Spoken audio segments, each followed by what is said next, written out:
David Nazario. How you guys doing out there? We are coming at you live with a tropical update. It's been a couple of days, and really not much has changed. We are going to break down a lot of science and meteorology here, and we are going to get in it. Again, meteorologist David Nazario alongside myself. David, how you doing tonight, my friend?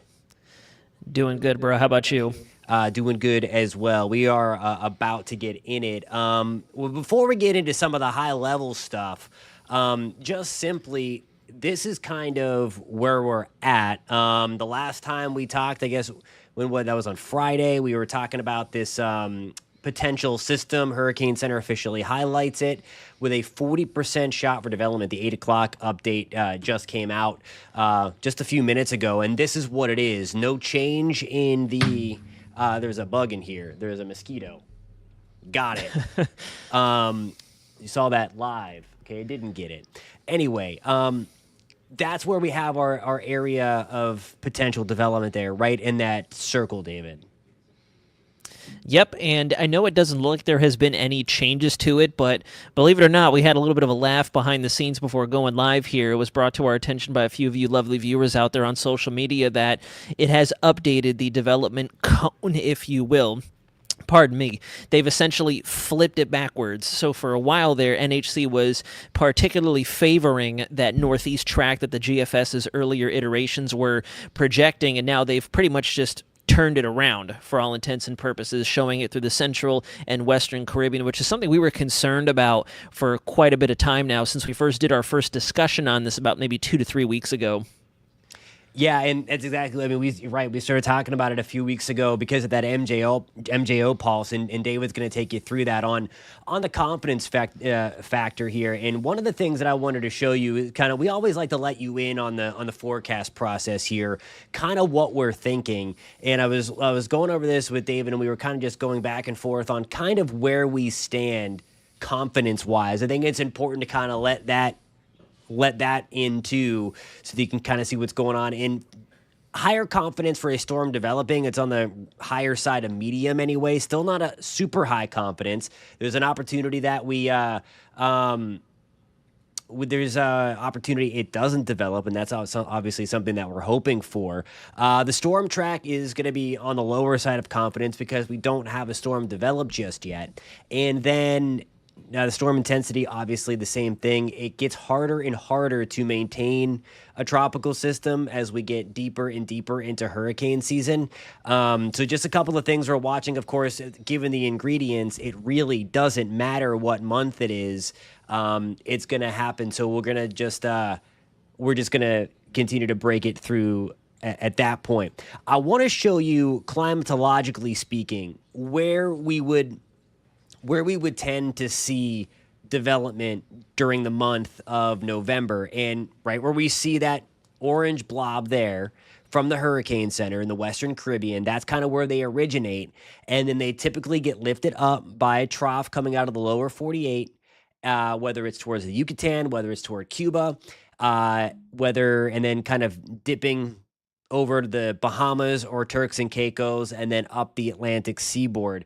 That is what we would typically look for, and that's certainly going to be a possibility, although what David's going to show you in some of the ensembles coming up in just 1 second is it looks like it's going to try to go off to the west a little bit. And I just want to show you the overall pattern really quickly as we go forward in this, and then we're going to bring David back into the mix.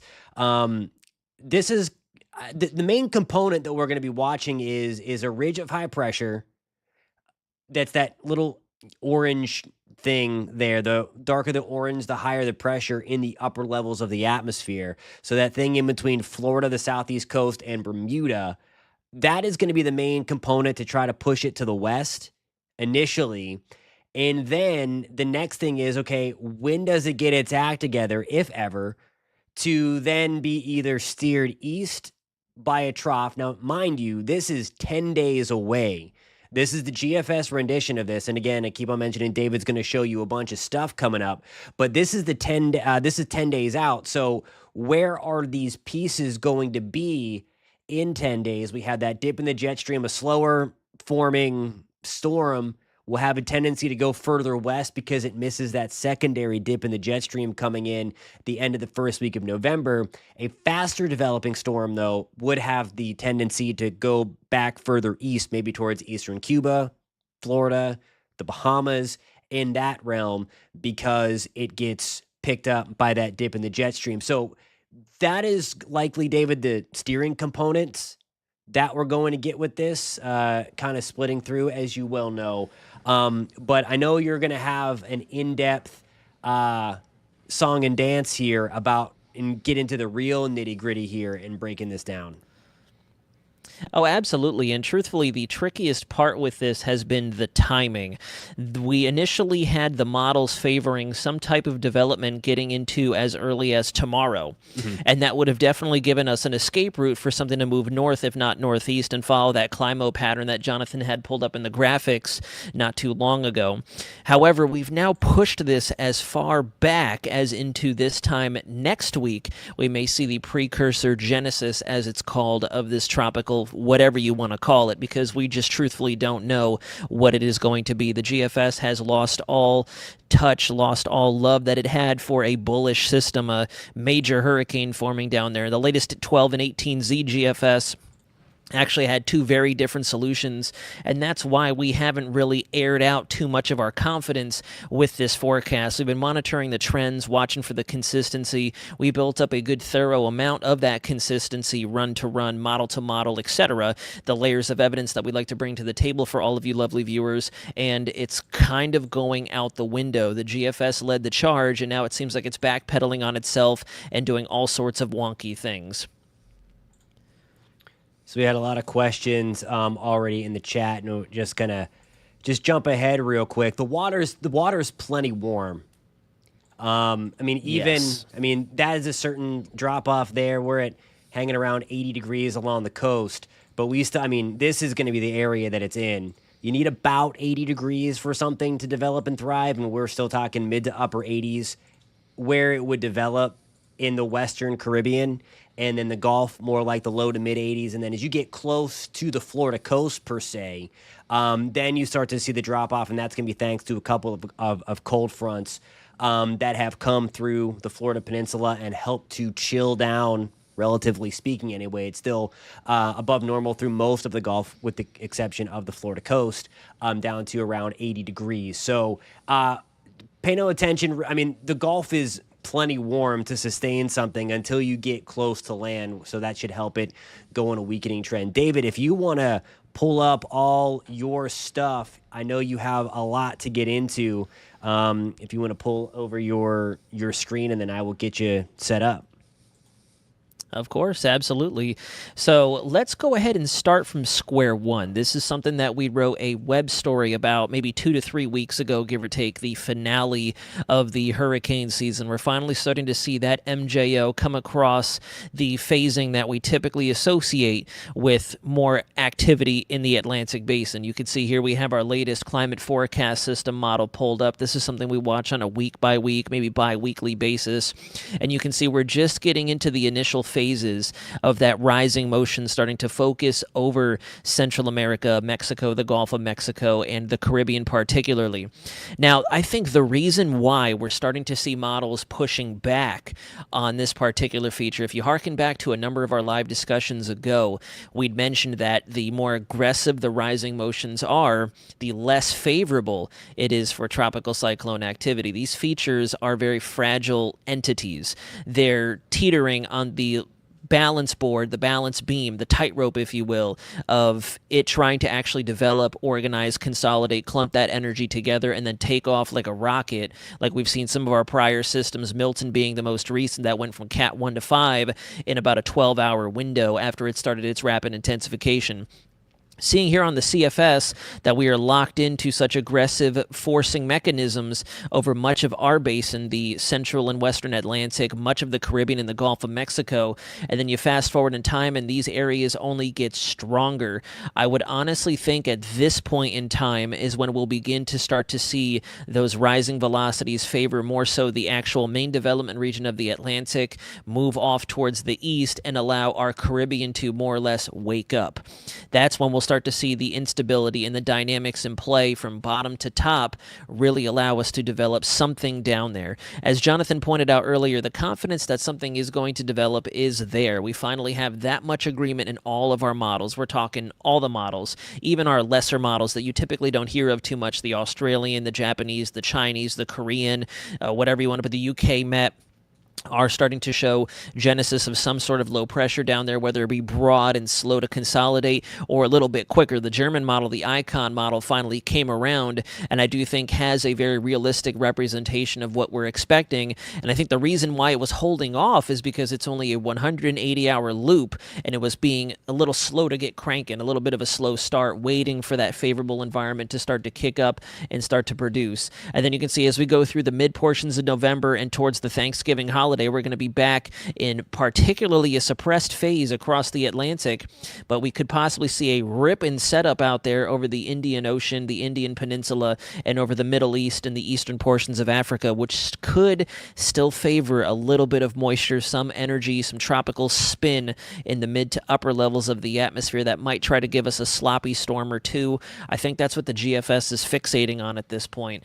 You can see here the same thing with the European model, showing very aggressive rising motion out there over the Atlantic. But notice that when the Euro tries to give us a named storm out there in the Caribbean, it is actually beyond the point where those most aggressive rising motions are focused and fixated over the Gulf and the Caribbean. Because you have to remember, the MJO, for all intents and purposes, is like a tsunami wave in the horizontal plane of the atmosphere. It comes through kind of like you're doing the wave back in the day when you're dancing, and it stirs everything up. It gets everything to lift, and then it has to subside with very fast motions in either plane, horizontal or vertical. The faster they are, the more shear you're going to have, the more it's a negative for anything trying to get going. So the Euro is actually making a bit more sense, albeit showing a very, very conservative solution. Here's a look at the Canadian model, singing the same tune. Canadian model has been very consistent with the system. We haven't seen too much in the way of deviation with its end solution. And then the GFS as well, showing a bit of a weaker setup in terms of our MJO moving across much of our hemisphere of our corner of the world. Now, this is where things get a little tricky. I wanted to talk you through this because I haven't really noticed anyone really getting into the weeds with why it is that we're suddenly seeing these different solutions, these different deterministic and ensemble runs. The ensembles are still our best friends in this case. Notice I have not pulled up a single deterministic model because there's nothing there to model. We can't do it just yet, so it's going to be kind of finding the needle in a haystack at this point, trying to figure out exactly where to put a storm and how to work it through real-time dynamics and pieces that are already there in the big picture weather pattern. So this is going to be our Canadian ensemble, and what we have looking at here, maybe going through a little bit fast for you guys. Let me adjust the screen just a little bit, make sure that you guys can see everything that I'm showing. Just going to do some adjusting here. Crop that over. Let me pan this over to the left, and then I'll extend that part of the screen out just a little bit. There we go. And what we're looking at is our North America geopotential heights. And the reason we're looking at this level is because notice that as we get towards the end, we went from a zonal pattern, a flat jet stream pattern, over North America, which means that the jet stream, the polar front, is moving west to east particularly. There are no aggressive troughs, no really aggressive ridges. But where the frame pauses at the very tail end of that, we're starting to develop a blocking pattern over the west coast of the United States. And I know a lot of you who may not be familiar with blocking patterns, you're probably wondering, well, we're talking Caribbean. Why are you over here giving us a spiel on the west coast? What that's going to do is kind of give us a traffic jam in the upper levels. It's going to stop what was initially steering this feature up and away, either through the greater Antilles and out into the central Atlantic or up towards Florida. It's going to cause a little bit of mayhem in the pattern across much of the AOR, where we would typically watch for influences that will direct our tropical storms. So as this blocking pattern sets up, on either side of these features, you have to get a response. So notice you start to see that trough over the central portions of the United States turn more blue. The ridging over us here in the southeast and the Gulf of Mexico starts to turn more red. That's likely why we're starting to see Storm Prediction Center amping up their severe weather threat for the plains that I've seen a lot of the storm chaser brethren out there talking about. If you come over to the GFS, or no, excuse me, this is the Euro, you can see the exact same thing. We're starting to jam up our pattern pattern. So that trough that is positioned over the four corners of the Dakotas, parts of Minnesota, that should be sweeping to the east, it's a lot slower to progress. It's got a positive tilt to it, which means it's not really moving at its fastest pace. It's moving at its slowest right now. And we have that sharp amplitude ridge trying to extend from the East Pac, all the way into British Columbia. You can see the dark red shades beginning to extend into British Columbia, and that's helping to amplify the pattern out here, give us a big old dome of warmer air for the eastern United States.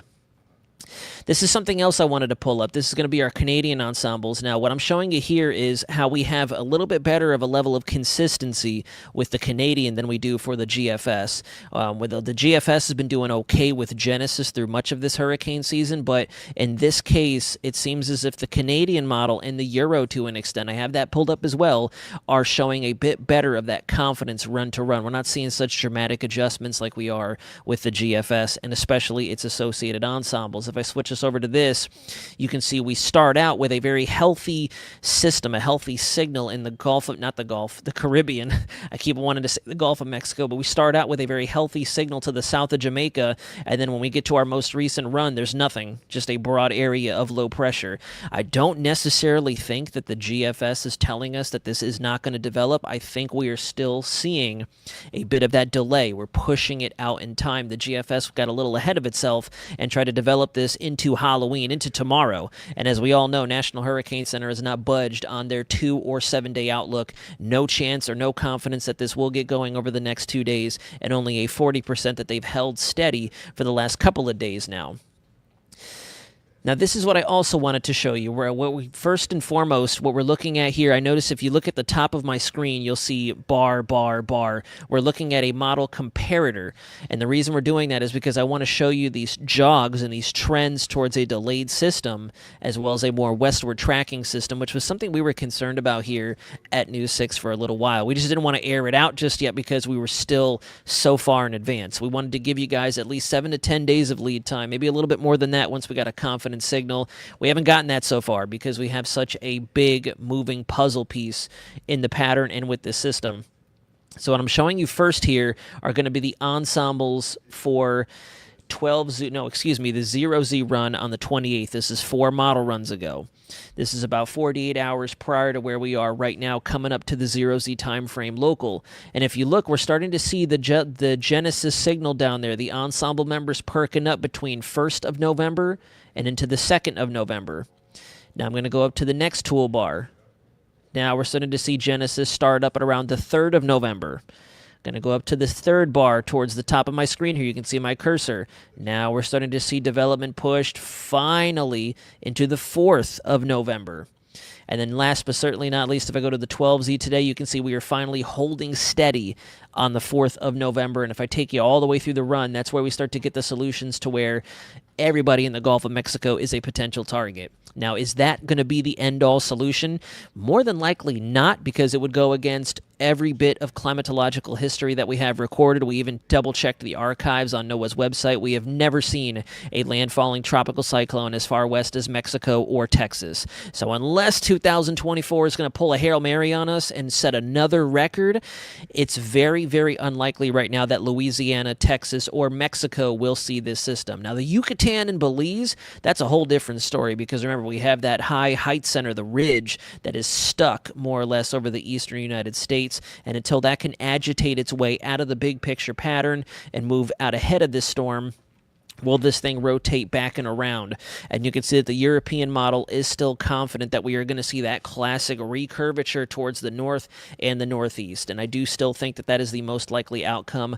We'll have to wait and see, give it a little bit more time. But at this point, we can confidently say that we have our target area. November 4th looks to be the deadline for this thing to pick up. If it starts to get pushed even further in time, I have a very strong feeling, and I'm sure Jonathan will agree with me on this, that National Hurricane Center may either keep our chances at 40% or even drop it, because the more the models push it forward in time, that is a textbook move for a potential phantom or a slop city system, to where it's really not going to be much besides a rainmaker down there in the Caribbean and maybe up here for us in the Gulf of Mexico, particularly the East Gulf of Mexico. I did have this pulled up since I noticed in the chat as well that we had members mentioning that water temps have cooled down. They really haven't. And in fact, I would say something very diabolical, and I don't mean it to come from that manner, but if you look, the Gulf of Mexico has started to come down in surface temp. The greater Atlantic, we've seen a dissipation in our warm anomalies out there. The Caribbean is still very, very much so above average. So we need a strong system. And I don't mean a strong hurricane. I mean, we need a very large system to cool the waters off, kind of get us back to that state of equilibrium. So please, I ask you kindly, don't use that and, do some wordplay. Oh, he's getting excited for a hurricane. No, hurricanes naturally cycle heat, and we haven't had that happen in the Caribbean just yet. So we need something, even if it just be a giant rainmaker like the likes of Alberto or Chris earlier in this hurricane season, to kind of bring those water temps down. And as we get deeper into November, we get those stronger cold fronts that will make their way into the Caribbean, and we can kind of just get back to a level of normalcy and stop hearing about how the waters are hot, hyperactivity, and so on and so forth. But Jonathan, if you want to take the helm back over, that's pretty much all I've got. As Jonathan's pulling back up, key takeaways here are: we have confidence that this is an area that we need to watch. Please ignore the deterministic model runs. Again, we are still far enough in time to where they're going to kind of do some very silly things. Use your ensembles. Trust the ensembles. They have that adjustment factor in there, and we're going to keep you guys updated. We didn't want to air out on this channel or air out on any of our social medias that Florida could be a potential, target for this feature, whatever it may be, let alone anybody in the Gulf of Mexico, because we are so beaten up and bruised from this hurricane season. But we would be bold-faced lying to you guys if we weren't a potential threat zone for this system if it were to actually organize into a named storm. It's been that way for a little bit now, but for that good old weather bedside manner, we just didn't want to say anything just yet. And now it's time to, the cat's out of the bag. Let's rip the Band-Aid off.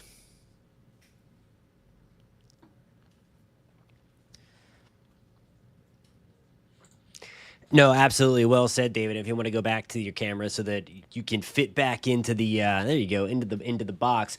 If you guys have any questions as we get ready to kind of wrap on this with the breakdown, put it in there. You can put them in the comments. I'm trying to think. There were a few before. Somebody had mentioned about that the N word, the N storm. Why can't I think of the name? Nadine. And the N and the O.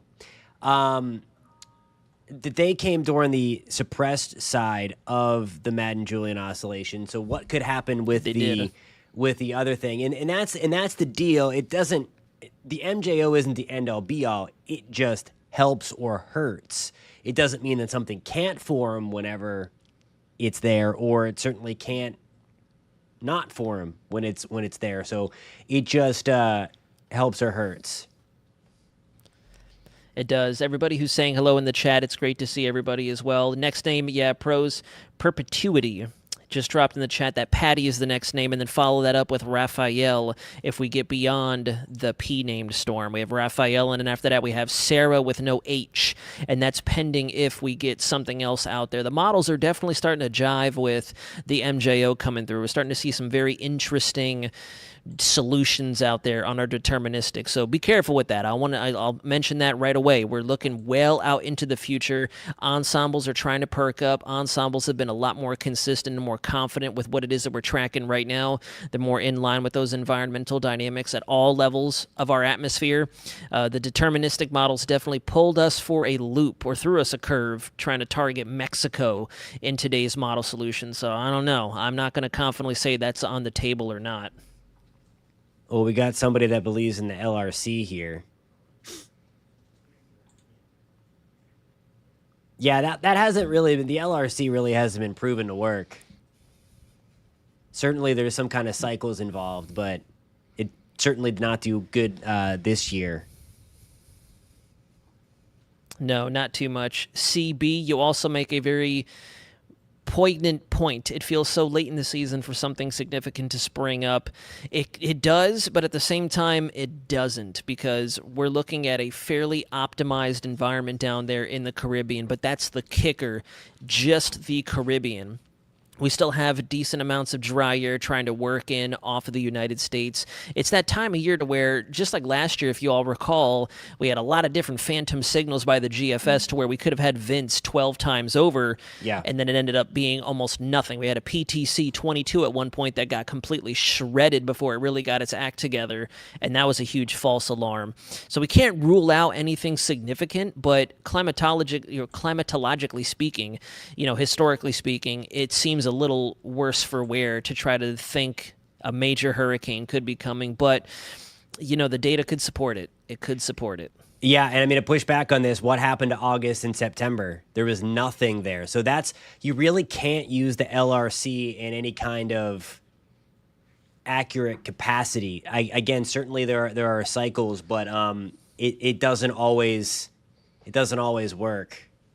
For sure. I mean, 2 years ago, it definitely didn't work. But no, I mean, again, it's not proven. Certainly, there's some kind of pattern that you can get in there, but doesn't always work.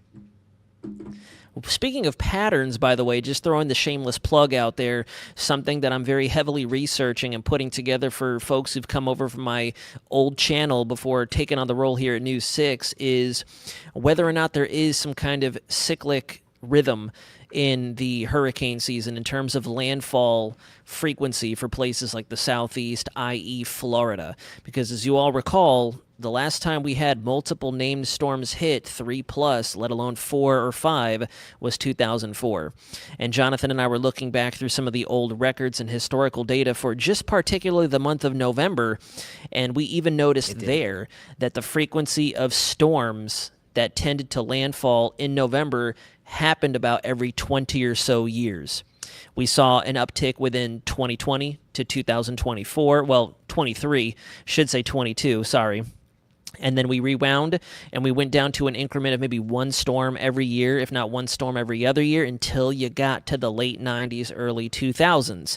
We went even further back in time. We started to see that landfall frequency dropped again. And then around the 80s, give or take, there's like a bit of a variance every 2 to 3 years, give or take. Anyways, that's something we're researching to see if maybe there could be some sort of scientific or atmospheric link to kind of put some kind of a phasing pattern in the picture. Been looking at the AMO, the PDO, looking at the AMM for, I know I'm spitting out acronyms, but just trying to put a lot of research into it. We're going to be writing a pretty immense article about maybe some kind of phasing or cycle that we can start to use as a rule of thumb, a casual rule of thumb for the tropics. Just, a shameless plug. We're going to be working on that story for you guys over the next several days. Just to keep up on the LRC thing, and then I'll end this conversation. No, those two people had a hurricane strike or a storm strike in August. So if there's a pattern, you can't then go 6 or 7 weeks without that recurring storm. That's the thing, and especially the LRC is not going to show you tropical waves coming off of Africa either. So all of those waves were missed from the LRC. Yes, exactly. Because that's how it works. The tropical waves are born off of something else, off of the monsoon season, which never really materialized until late into the year. So there's no way to forecast those kind of storms with the LRC because they're just not there. Those are just upper lows and troughs and things like that. Again, there's certainly a pattern, but you're missing my point. And I mean, if you follow them and believe that and trust that I know that, and that stuff is spun. You can claim victory on a lot of things, and I've done a lot of research with it. So you can say, oh, there's the low pressure because that's part of the pattern. I can assure you that part of the hurricane season forecast from them did not work out very well. And I'll just leave it at that going forward, David. Thanks, Jonathan. I saw a comment in here I wanted to address. Mimi Love Good Law, we do appreciate it. We will let you know when there is a prevalent threat that needs to be concerned. And the one piece that I want to touch on is, I saw somebody else in the chat mention, has this year been record-setting despite not making the named storm count in some of the preseason forecasts? We're cooking something up behind the scenes here with our pinpoint weather team at News 6, Jonathan and myself and the rest of our lovely Mets. We're going to be doing kind of like a postseason hot wash together. I'm going to try to facilitate with Jonathan to get the whole team together to talk wins and losses and successes, key takeaways, and so on. But we can definitely tell you, even before whatever goes on down there in the Caribbean for the month of November, we are in the top 5 historic seasons despite not making the total named storms. We've had the majors, we've had the hurricanes. We just didn't get all the different sloppy systems that were characterized in, say, a 2020, which is good because for all we know, they could have been even more damaging and added to the stats. But in terms of destruction, property loss, people and animal displacement, and sad to say, fatalities, we're definitely up there in 2024, which is another reason why we're trying to pump the brakes. We're trying to get the hurricane season to end, and we're not just airing out threat after threat after threat. You know, there is a reason that we're, kind of holding back from just, yep, it's coming. You know what I mean? Absolutely. And with that, we will wrap this up. And thank you guys again for being a part of the channel. If you are a first-time viewer, do us a favor, hit that subscribe button if you like to have conversations about the weather, talk about the weather, all that stuff. That's what we're here for, to have an awesome weather community where we can just chit-chat about the weather, forecast the weather, all that stuff. And I know there's a lot of weather nerds out there. So if you are... if you are interested in all that, please hit that subscribe button. Thank you to all the supporters that have been there, been here for us and with us and all that stuff. And as David mentioned, we want this season to get out of here in the worst way possible. We are going to keep you up to date on all of this junk as we all this junk going forward. And we will talk to you guys next time. Thanks so much.